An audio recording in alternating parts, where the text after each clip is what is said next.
Welcome to Wehr Nature Center for Maple Sugar Days. This is the beginning of our Sugar Bush Trail, and that's where you start your adventure of learning about how sap turns into syrup. Hello, welcome to the Wehr Sugar Bush. And here is where we teach you how to identify a maple tree. If you were going to tap a tree in your own yard, you can come here and learn exactly what we do when we tap our trees. Finding the tree. The tree! Oh, the tree is the most important part. And Wisconsin to do this. The maple, the ash, and the dogwood. So we've eliminated oak and hickory nut and all the other trees that might be out there in the woods. Hi, I'm Amos. Welcome to my sugar bush. This basically is what an old-time sugar camp would have looked like, with your boxes and tables and cans and pails and equipment that you needed to do maple syrup. And brace and bit, old-time drill, spiles from the modern metal to the old-time wood ones that they used to make out of basically sumac, sugar drying tray, small cooking pot, demonstration pot, calibrated so that the back end drops when it gets down to syrup off the fire and keeps it from burning. See, back in the 1890s, my great-great-grandpa, Simon Pettigrew, he came here from Europe, landed at Ellis Island, eventually made his way to Wisconsin, was able to scrimp and save and buy up a farm, and also had a sugar bush, which is what we have right here, a big grove of maple trees.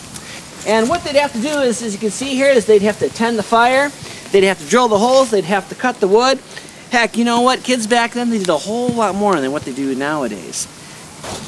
Sumac, metal rod, good and hot.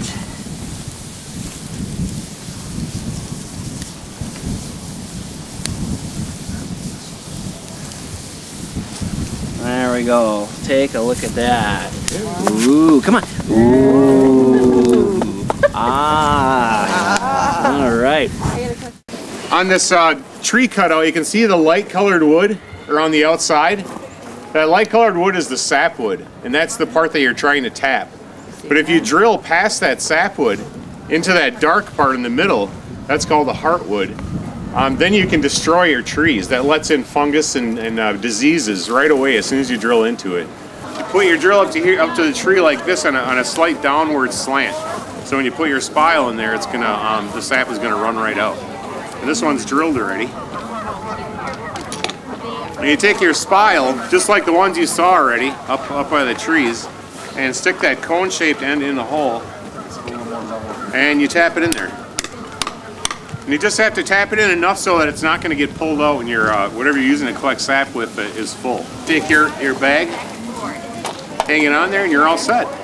Hey, welcome to the Native American room, where you can learn all about the first people to make maple syrup and maple sugar.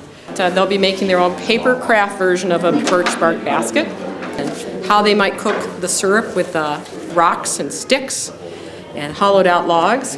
And then they get to come over and actually try everything themselves. Okay, this is sap from the tree, and it looks just like water, right?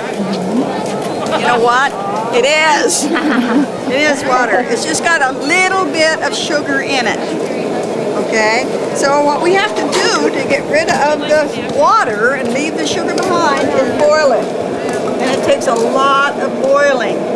It takes 40 gallons of sap to make 1 gallon of syrup. This is where you get your scrumptious pancake, real maple syrup. And then you go down the line and you can sit on one of our logs and enjoy this fantastic meal.